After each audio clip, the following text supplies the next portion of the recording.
शिक्षा और संस्कृति की आवाज जानी पहचानी उत्तराखंड मुक्त विश्वविद्यालय आपके लिए लेकर आया है 91.2 एफएम पर हेलो हल्द्वानी। हेलो हल्द्वानी एक सामुदायिक रेडियो है जिसे आप 91.2 मेगाहर्ट्ज की फ्रीक्वेंसी पर सुनते हैं और इसे आप तक लेकर आता है उत्तराखंड मुक्त विश्वविद्यालय। इस रेडियो पर हम समुदाय समाज की जानकारी और जागरूकता के लिए कई तरह के कार्यक्रम लेकर आते रहते हैं। तो वहीं विश्वविद्यालय से जुड़े हुए विद्यार्थियों के लिए भी कई तरह के कार्यक्रम हम इस रेडियो पर आपके लिए लेकर आते रहते हैं।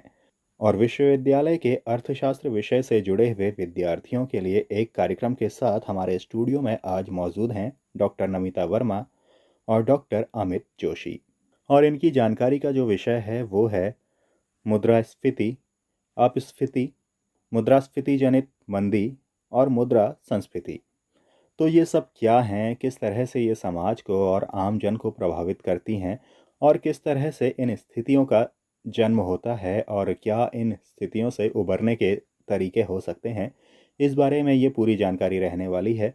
तो कहीं ना कहीं विश्वविद्यालय के विद्यार्थियों के साथ ही आम जन समुदाय के लिए भी ये जानकारी लाभदायक सिद्ध होने वाली है।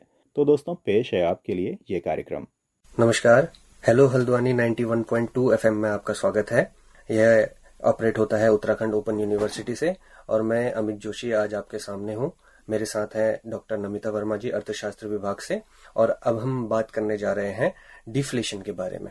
पिछली जो हमारी रेडियो टॉक आई थी उसमें इन्फ्लेशन पर बात की गई थी और अब जो है इन्फ्लेशन से ही जुड़े बाकी जितने भी सारी चीजें हैं जो जानने वाली हैं, वो जैसे कि डिफ्लेशन हो गया, रिफ्लेशन हो गया, स्टैगफ्लेशन हो गया इत्यादि, वो आज की हम इस रेडियो टॉक में करेंगे। तो सबसे पहले नमिता मैम से जानते हैं डिफ्लेशन के बारे में, अवस्थिति के बारे में। Thank you Amit ji. मैं doctor Namita Verma, department of economics, Uttarakhand open university, आपका स्वागत करती हूँ। पिछले एपिसोड में हमने बात की थी इन्फ्लेशन पे। आज हम बात करने जा रहे हैं सबसे पहले डिफ्लेशन पे। डिफ्लेशन क्या है? डिफ्लेशन इन्फ्लेशन के बिल्कुल उलट स्थिति को कहते हैं और यह इन्फ्लेशन की तुलना में बहुत अधिक आर्थिक बुराई है। यह डिफ्लेशन को हम ये भी कह सकते हैं कि जिसमें मुद्रा का मूल्य निरंतर बढ़ता रहता है और सामान्य कीमत स्तर घटता जाता है। अपस्फीति या डिफ्लेशन को डॉक्टर परमार एवं हजेला के शब्दों में कहें तो ये एक ऐसी स्थिति का संकेत करता है जहां मुद्रा की पूर्ति की तुलना में मुद्रा की मांग में इतनी वेगपूर्ण वृद्धि होती है कि सामान्य कीमत स्तर निरंतर घटता जाता है तथा मुद्रा की क्रय शक्ति निरंतर बढ़ती जाती है। यहाँ इम्पोर्टेंट बात यह है कि जिस प्रकार कीमतों की प्रत्येक वृद्धि को मुद्रास्फीति नहीं कहा जा सकता, उसी प्रकार कीमतों की प्रत्येक गिरावट को डिफ्लेशन नहीं कहा जा सकता। डिफ्लेशन के लिए यह जरूरी है कि अर्थव्यवस्था में इस प्रकार का असंतुलन पैदा हो कि कीमतों में निरंतर गिरावट के साथ बेरोजगारी तथा कम उत्पादन की दशाएं उत्पन्न हो। इसकी एक दो डेफिनेशंस को मैं आपसे शेयर करना चाहूंगी। जैसे क्रोथर के शब्दों में अगर कहें तो डिफ्लेशन वह अवस्था है जिसमें मुद्रा का मूल्य बढ़ता है अर्थात कीमतें गिरती हैं। पिगो के शब्दों में अगर हम कहें तो मुद्रा संकुचन कीमत स्तर के गिरने की वह अवस्था है जिसमें वस्तुएं तथा सेवाएं मौद्रिक मांग की तुलना में तेजी से बढ़ती हैं। अब अगर हम बात करें कि इन्फ्लेशन या डिफ्लेशन में बेहतर कौन है या इसका हम चुनाव कैसे करें, तो मुद्रास्फीति अन्यायपूर्ण है और अपस्फीति यानी डिफ्लेशन अनुचित, ये कहना है केन्स का। और यह कथन स्फीति और अपस्फीति में चुनाव करने का दिशा निर्देश करता है।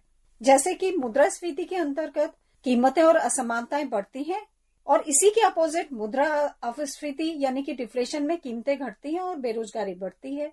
इन दोनों दशाओं के लिए केन्स का विचार है कि स्फीति अन्यायपूर्ण है और डिफ्लेशन यानी अपस्फीति अनुचित है और इन दोनों में अपस्फीति अधिक हानिकारक है। अगर हम बात करें इन्फ्लेशन या डिफ्लेशन दोनों ही दशाएं खराब हैं तो इनमें से एक के चुनाव करने की बात ही पैदा नहीं होती। लेकिन यदि दोनों में से एक का चुनाव करना ही पड़े तो अपस्फीति यानी डिफ्लेशन की तुलना में इन्फ्लेशन ज्यादा अच्छा है। हालांकि यह सच है कि इन्फ्लेशन के समय आय का वितरण धनी वर्ग के अनुकूल होता है और धनी वर्ग को निर्धन वर्ग की अपेक्षा ज्यादा लाभ होता है। फिर भी यह दिशा डिफ्लेशन की तुलना में ज्यादा अच्छी है। इसका कारण यह है कि अविस्फीति यानी कि इन्फ्लेशन काल में आय गिरती है और बेरोजगारी फैलती है, जिससे नैतिकता गिरती है और हर जगह निरुत्साह की भावना फैलती है। यानी एक ये ऐसी स्थिति होती है जिसमें नेगेटिविटी फैलती जाती है। और स्फीति की दशा में यानी इन्फ्लेशन की दिशा में व्यापक कठिनाइयों पर तो काबू पाया जा सकता है, किंतु डिफ्लेशन की दशा में उत्पन्न कठिनाइयों को काबू कर पाना बहुत मुश्किल है। तो केन्स को मुद्रास्फीति का समर्थक कहना भी उचित नहीं है, क्योंकि उन्होंने तो दोनों बुराइयों में से कम बुराइयों वाली दशा यानी कि लेसर एविल को चुना है। वे दोनों दशाओं के विरुद्ध थे, पर इन दोनों दशाओं में से एक दशा का अगर चुनाव करना पड़े तो डिफ्लेशन ज्यादा खराब है। जी बिल्कुल, है ना। इन्फ्लेशन अच्छा है।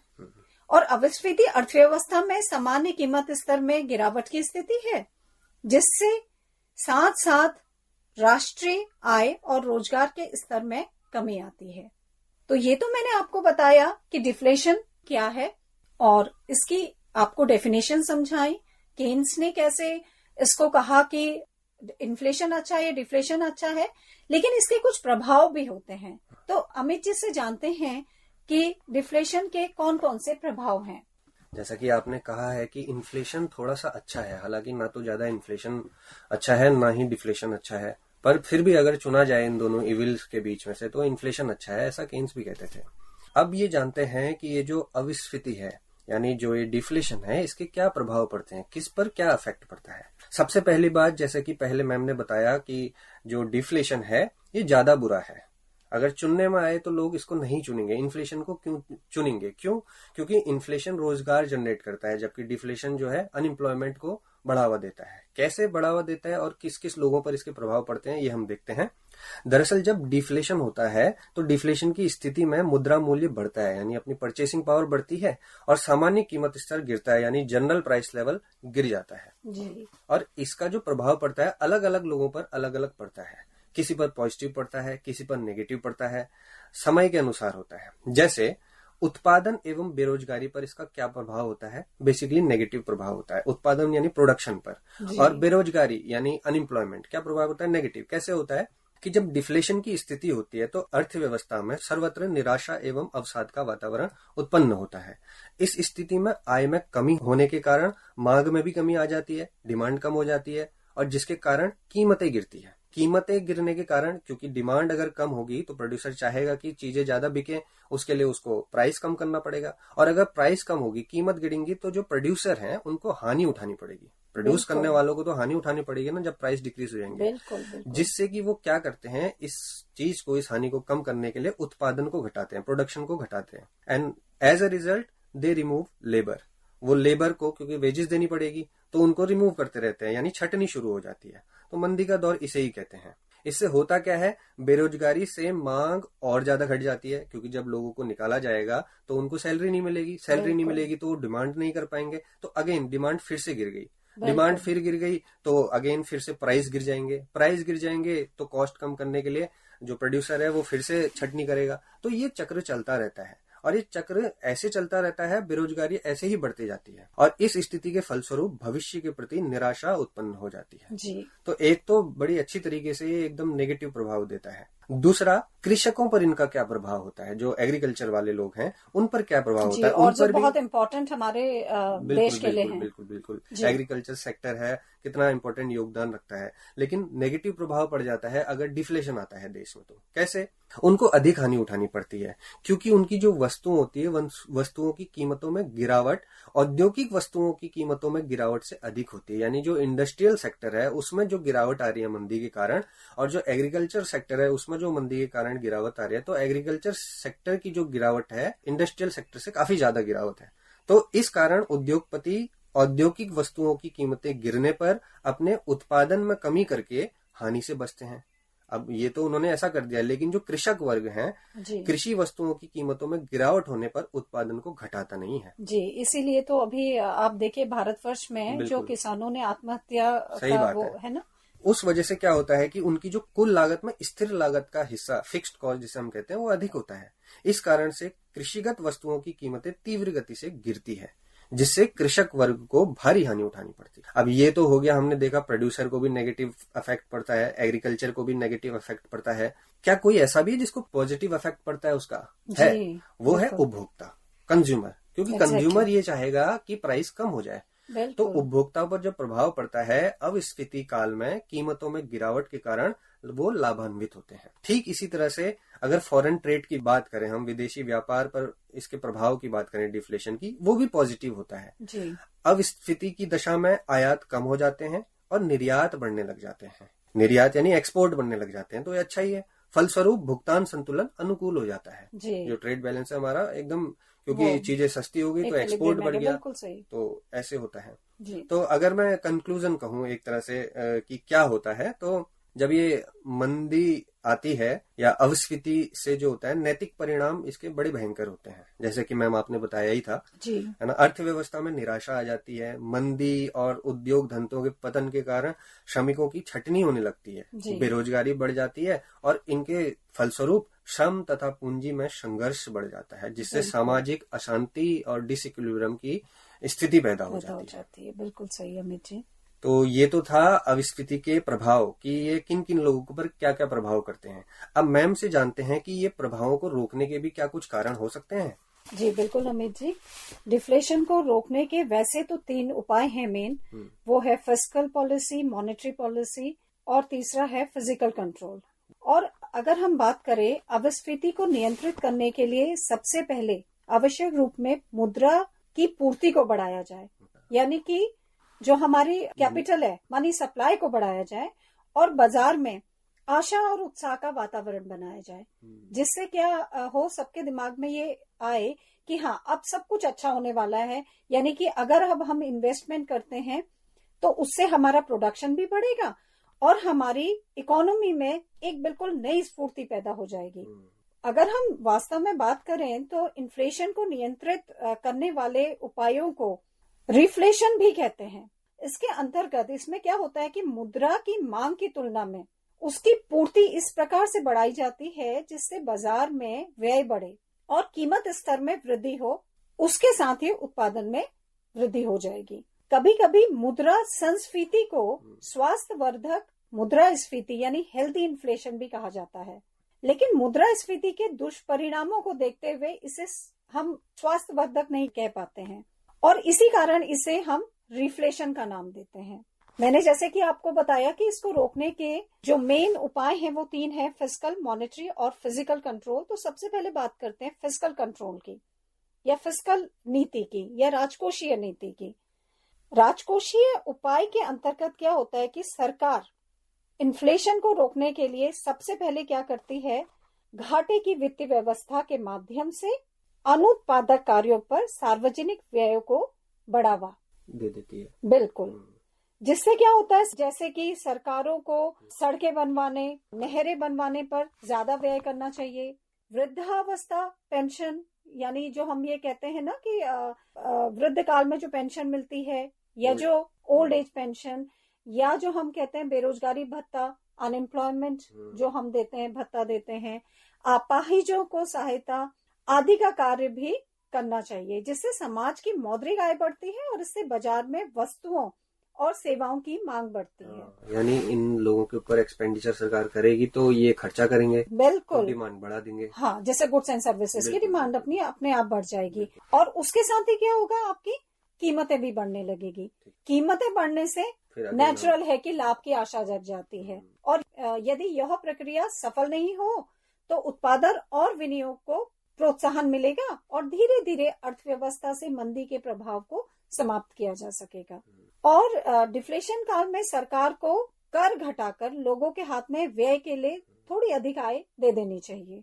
उससे क्या होगा, उपभोक्ताओं को उपभोग बढ़ाने और उत्पादकों को उत्पादन बढ़ाने के लिए प्रेरणा मिलेगी। इससे वस्तुओं और सेवाओं की मांग बढ़ती है और इन्फ्लेशन का प्रभाव धीरे धीरे खत्म होने लगता है। अगर हम बात करें मौद्रिक उपाय यानी कि मॉनेटरी पॉलिसी की, तो इसमें क्या होता है, सरकार को डिफ्लेशन काल में मौद्रिक उपायों में सस्ती मुद्रा नीति यानी कि चीप मनी पॉलिसी को अपनाना चाहिए। इसके अंतर्गत क्या होता है कि साख विस्तार की सुविधाएं प्रदान करना, क्रेडिट क्रिएशन, खुले बाजार की कार्रवाई के अंतर्गत प्रतिभूतियां तथा अन्य ऋण पत्रों को खरीदना चाहिए। इससे बाजार में मुद्रा की मात्रा बढ़ेगी और कीमत स्तर में वृद्धि होगी और इससे इन्फ्लेशन पर कंट्रोल हो सकेगा। पर यहाँ पे एक समस्या यह आती है कि अवस्थिति काल में अर्थव्यवस्था में मुद्रा का अधिक प्रयोग हो ऐसा कम संभव होता है। अतः मुद्रा और साख को बढ़ाना इतना आसान भी नहीं होता है।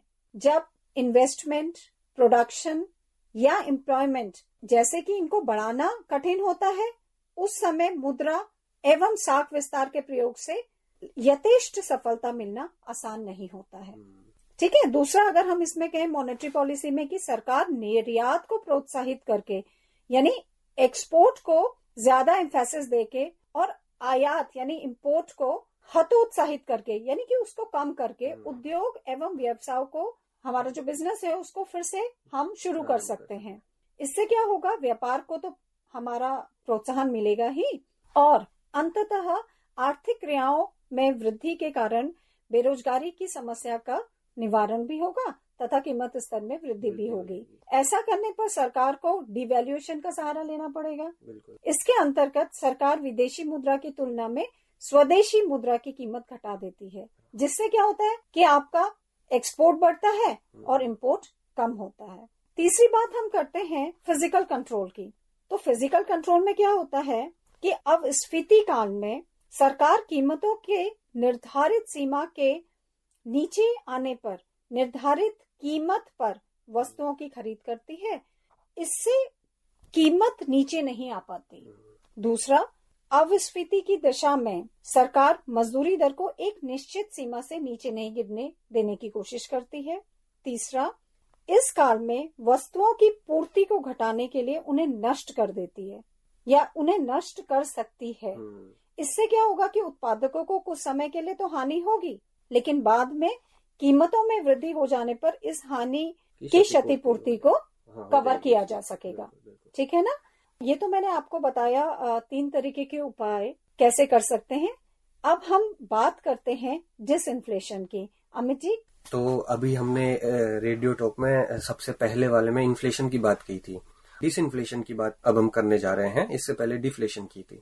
तो डिसइन्फ्लेशन जो होती है, इन्फ्लेशन के जैसे उल्टा तो डिफ्लेशन थी। डिसइन्फ्लेशन क्या होता है, मान लीजिए अगर इन्फ्लेशन एक्सेलरेशन है जिससे कि गाड़ी आगे बढ़ रही है, प्राइस आगे बढ़ रहा है एक्सेलरेशन से, तो वो एक्सेलरेशन अगर कम हो जाए तो धीरे धीरे प्राइस गिरने लगेगा। तो एक्सेलरेशन कम होना वो डिसइन्फ्लेशन है, यानी प्राइसेस तो बढ़ रहे हैं लेकिन उतनी तेज रफ्तार से नहीं, उनकी गति धीमी हो जाती है, वो डिसइन्फ्लेशन है जी। तो मुद्रास्फीति को नियंत्रण करने के उद्देश्य से जब वित्तीय एवं मौद्रिक उपायों द्वारा मुद्रा की मात्रा में कमी की जाती है, यानी मनी सप्लाई हम कम कर रहे हैं, तो इस कमी से कीमतों में वृद्धि रुक जाती है। यानी जो प्राइस जा रहा था ना, एक्सेलरेट हो रहा था प्राइस, अब वो रुक जा रहा है जी। अब उसकी गति धीमी हो जा रही है और इसी प्रोसेस को हम डिसइन्फ्लेशन कहते हैं। बिल्कुल। और वास्तव में अगर बात की जाए तो ये जो विस्फीति होती है यानी डिसफ्लेशन होता है, ये मुद्रा स्फीति के सुधार को कहते हैं। इन्फ्लेशन में अगर सुधार हम करना चाहें तो जो सुधार का नाम है वो डिसइन्फ्लेशन है। बिल्कुल। और इनमें भी सारे उपाय शामिल होते हैं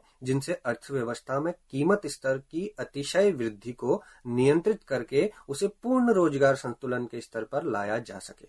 इस प्रकार अगर संक्षेप में बात की जाए तो संक्षेप में जब मुद्रास्फीति को नियंत्रित करने के उद्देश्य से अगर हम वित्तीय या मौद्रिक उपायों द्वारा मुद्रा का संकुचन करें तो उस मुद्रा संकुचन से कीमतों में वृद्धि रुक जाएगी और जब कीमतों में वृद्धि रुक जाएगी तो इसी प्रोसेस को डिसइन्फ्लेशन कहा जाएगा। ये एक डेफिनेशन के रूप में हम इसे देख सकते हैं। तो कुल मिला के यही है कि अगर एक्सेलरेशन कम हो जाए, गाड़ी की रफ्तार धीरे धीरे रुक जाती है गाड़ी। ठीक इसी तरह से अगर प्राइस बढ़ रहा है तो इन्फ्लेशन है, अगर प्राइस धीरे धीरे कम होता रहे तो वो डिसइन्फ्लेशन है। अब फिर कंफ्यूजन ये कभी कभी क्रिएट होता है कि what is the difference between deflation and disinflation. जी बिल्कुल। अभी थोड़ी देर पहले हमने भी इसी तरह की कुछ बात की थी डिफ्लेशन में, अब आ रही है डिसइन्फ्लेशन। तो ये क्या है? बड़ा आसान सा है इसका अंतर कि जो डिफ्लेशन होता है मुद्रा अवस्फीति जिसे कहते हैं, जो जी। हमने थोड़ी देर पहले देखा था, वो एक रोगग्रस्त अवस्था है, जी जी बिल्कुल क्योंकि सही है बेरोजगारी जी। बढ़ रही है उससे। बिल्कुल। लेकिन जो ये डिसइन्फ्लेशन है जिसकी बात अभी हम कर रहे हैं, वो क्या है, अर्थव्यवस्था में जो विस्फीति आ गई है उसको सुधार करने के लिए जो नियमित एवं सामान्य बनाने का प्रयास होता है, वो एक प्रयास है। मुद्रा अविस्फीति में कीमतों में गिरावट होने के साथ साथ, यानी जो डिफ्लेशन हमने पढ़ा था उसमें कीमतों में गिरावट होने के साथ साथ रोजगार में भी गिरावट हो रहा था, आय और उत्पादन का भी स्तर गिर रहा था जी। लेकिन जो ये डिसइन्फ्लेशन है, इसमें केवल कीमतों में गिरावट आती है, यानी प्राइस जो बढ़ रहा होता है, आगे भाग रहा होता है, वो कंट्रोल हो जाता है और रोजगार, इनकम और उत्पादन के स्तर में कोई भी कमी नहीं आती है। तो ये तो था डिसइन्फ्लेशन, जो कि बिल्कुल इन्फ्लेशन को क्योर करने का एक मेथड था एक तरह से। अब जानते हैं ऐसी एक और चीज होती है जिसे हम रिफ्लेशन कहते हैं। अब देखते हैं रिफ्लेशन क्या होता है। रिफ्लेशन के बारे में अगर हम जाने तो मुद्रा संस्फीति या रिफ्लेशन से अभिप्राय मुद्रा विस्तार से है। मुद्रा विस्तार का मतलब जिसमें हम मनी की सप्लाई को बढ़ा दें, है ना, मुद्रा का विस्तार कर दें। बिल्कुल। जब डिफ्लेशन के दुष्प्रभावों को दूर करने के लिए जानबूझकर मुद्रा का विस्तार किया जाता है तो इसे मुद्रा संस्फीति या रिफ्लेशन कहते हैं। अगर हम कोल के शब्दों में कहें तो जब मंदी या अविस्फीति के दुष्परिणामों को दूर करने के लिए जानबूझकर मुद्रा का विस्तार किया जाता है, अच्छा। तो उसे रिफ्लेशन कहते हैं। ठीक। वास्तव में अविस्फीति की दशा में अर्थव्यवस्था में रोजगार, उत्पादन, आय आदि का स्तर बहुत अधिक गिर जाता है और अर्थव्यवस्था में एक नेगेटिविटी का माहौल क्रिएट हो जाता है। इसी को दूर करने के लिए जो हमारी गवर्नमेंट है वो मुद्रा पूर्ति, मनी सप्लाई में वृद्धि करती है, जिससे कीमतों को गिरना रुक जाता है और कीमतें बढ़ना शुरू हो जाती हैं। कीमतों की इस वृद्धि को ही रिफ्लेशन कहते हैं। ठीक है ना। ठीक। अब इसमें एक लास्ट आपका एक जो मेन कॉन्सेप्ट है वो रह जाता है स्टैगफ्लेशन, जिसके बारे में अमित जी आपको डिटेल में बताएंगे। स्टैगफ्लेशन बड़ी इंटरेस्टिंग चीज है। इसको समझने के लिए पहले फिलिप्स कर्व के बारे में थोड़ी सी बात की जानी जरूरी है जी। कि फिलिप्स ने क्या कहा था, कि यही कहा था कि जब हम इन्फ्लेशन बढ़ाते हैं, अगर आप इन्फ्लेशन बढ़ता हुआ देख रहे हो या अगर आपको बेरोजगारी घटानी है अपने देश में, तो अगर आप बेरोजगारी घटते हुए देख रहे हो तो उसके एवज में आपको थोड़ी सी इन्फ्लेशन तो झेलनी पड़ेगी। बिल्कुल जी, थोड़ी सी झेलनी पड़ेगी, ऐसा वो कहते थे। और उनको कैसे पता चला, उन्होंने पूरी स्टडी की, 50 साल का डेटा निकाला और डेटा को जब प्लॉट किया, रिग्रेशन एनालिसिस लगाई, तब उन्होंने ये देखा कि यार एकदम इनवर्स रिलेशनशिप है। मतलब इन्फ्लेशन अगर बढ़ रही है तो अनएम्प्लॉयमेंट कम हो रही है, यानी बेरोजगारी अगर कम हो रही है तो थोड़ा सा इन्फ्लेशन झेल रहे हैं हम। बिल्कुल। ये कितनी सोचने वाली बात है कि देश में अगर थोड़ी महंगाई चल रही है तो घबराना नहीं है, हमने ये सोचना है कि कहीं ना कहीं उसके पीछे रोजगार को बढ़ावा मिल रहा है, अनएम्प्लॉयमेंट कम हो रहा है।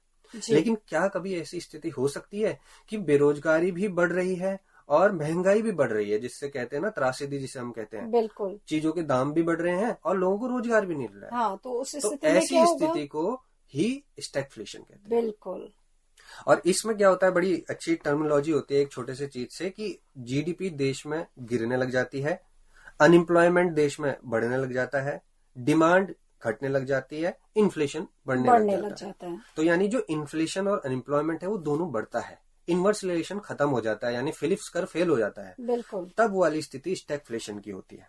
अब ये स्टैगफ्लेशन का मुद्दा कैसे आया, ये लगभग वर्ष 1970 के दशक की शुरुआत की बात है और इसके मध्य की बात है, जब ओपेक जो होता है, जो पेट्रोलियम निर्यातक देशों का संगठन है, वो कार्टेल की तरह काम करता है। बिल्कुल। और जब उन्होंने आपूर्ति में कटौती करने का फैसला किया था 1970 के दशक में, तो दुनिया भर में तेल की कीमतों में बढ़ोतरी हो गई। साफ सी बात है, कोई चीज अगर कम होने लगती है तो प्राइस उसका एकदम जंप हो जाता है। बिल्कुल। तो उन्होंने तेल को कम कर दिया, तेल को कम बांटना शुरू कर दिया, कटौती कर दी, तो अपने आप ही तेल में उछाल आ गया।